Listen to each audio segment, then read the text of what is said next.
Hello friends, my name is Fabrice and today I'm going to talk to you about the 5 Tibetan Rites, which is an exercise that was created by the Tibetans about 800 years ago, and its function is to rejuvenate the body.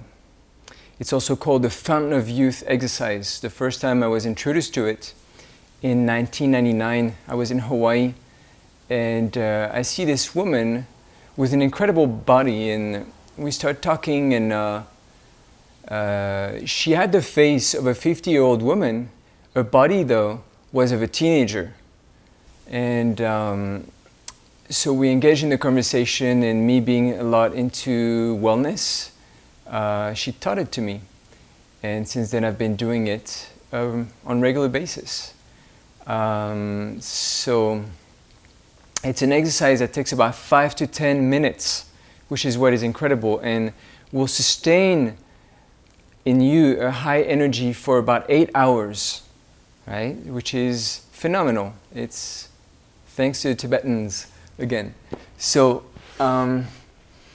there are 5 different exercises within this exercise, and the first one you spin. You're upright, you're standing up, and you spin with your palms facing down, right? There's a controversy about how you spin. The way I understand it is that on this planet there's a great force, which is the force of gravitation.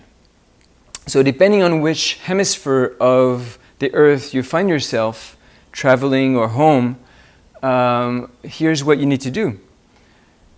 You go to your sink, you plug it, you let water come into it, and then you put a few leaves or a tiny piece of paper into it. You unplug it, and you will see which is does it spin counterclockwise or clockwise. That will determine the way you're going to spin for this first exercise. So here's the first exercise. Your arms are parallel to the ground. And here in the US, I live in Los Angeles, Topanga Canyon actually, you will spin counterclockwise.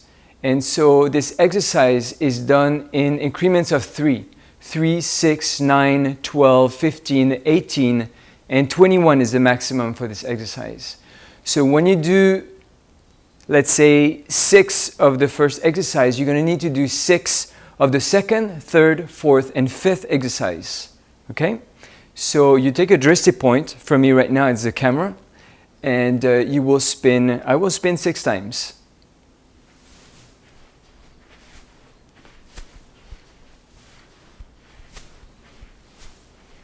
Okay? You might feel dizzy right now, which this exercise will help you with dizziness. So you take that energy and you send it to the center of the earth visually.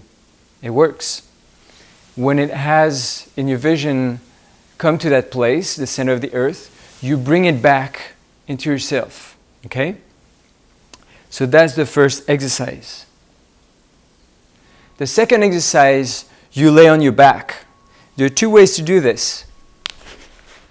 You can either put your hands under your butt if your lower back is not so strong, or you put your hands on the side. Okay? So when you fold, you exhale. When you go down, you inhale. 2, 3, 4, 5, 6. That's the second exercise. And as you saw, only my head comes up and my feet, not my chest. Important, because that will put too much strain on your back. Here's the third exercise. I'm going to do it sideways so you may see. The width of your knees is equal to the width of your hips, which is also equal to the width of your feet. Your toes are tucked under. Hope you can see that. Yeah. Wide angle camera, that was my only choice right now. So you go back as you inhale, you fold and you exhale. Go back, exhale. 3, 4, 5, and I'll do one facing you now. And 6, okay? So my hands and arms are along my body, pretty much on the side of my legs, okay, my upper legs. All right, so this is the third exercise. The fourth one is the most muscular one, the one that will require the most strength. This will give you strength at the core, okay? And it will tell you about more of the virtues of this exercise, which is very important, and why it sustains you for 8 hours. So your hands are on your side here. Your feet are hip distance apart.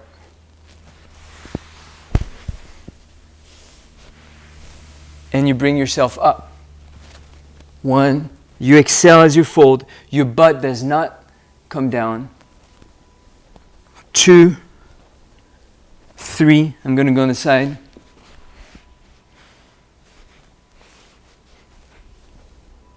4, 5, 6. Make sure that when you go back, your head goes back and you look back. It's important to finish your movement, to complete it. Make sure that when you do this exercise, this fourth exercise, your feet do not start to go out or in, okay? Don't lose the width of your hips. And the fifth and last exercise is pretty much down dog into cobra. Okay? So here we go. You have the width of your shoulders on your hands and the width of your hips on your feet. So it goes like this. Inhale. Exhale. Inhale. Exhale. Inhale. Exhale. Inhale. Exhale. Inhale. Exhale. That might have been 6 or less or more. So in this one, make sure that when you go into cobra, you look far back. Okay, that's part of this exercise too. Okay, and most important thing at the end now is to lay on your back to integrate, same as in yoga.